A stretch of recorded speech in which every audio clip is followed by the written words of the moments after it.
Hello guys, এই যে দেখেন কত সুন্দর বাড়ি। বাড়ির সামনে এই যে ওরা ঢালাই করছে এবং পাশের বাড়ি যেটা আছে ওনারাও ঢালাই করবে আর করার জন্য প্রস্তুতি নিছে, বুঝছেন। দেখেন প্রায় অর্ধেক, বেশি অর্ধেক ইটা বিছানো হয়েছে আর কম অর্ধেক আছে।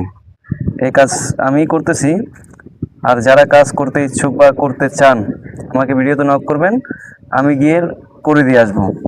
আর হলো গিয়ে এই যে উঠানের সামনেটা যদি আপনি বৃষ্টি বা বর্ষা আসলে, বৃষ্টি পড়লে কাদা কাদা হয়ে যায়, এই জন্য হলো গিয়ে ওনারা প্রোগ্রাম নিছে ইটা বিছে বালু ভেঙে দেওয়া, ফিনিশিং দিয়ে দিব।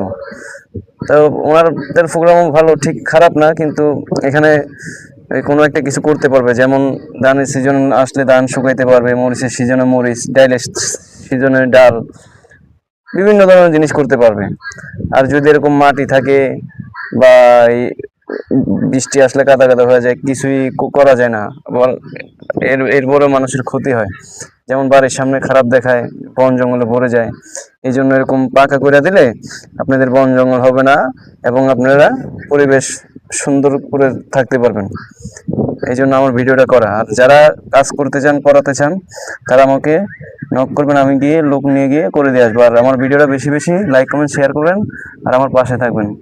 আর যারা কাজ করতে চান দ্রুত কাজ করার প্রোগ্রাম নেন। ওকে, ধন্যবাদ, আল্লাহ হাফেজ, ভালো থাকবেন সবাই। এই যে দেখেন কত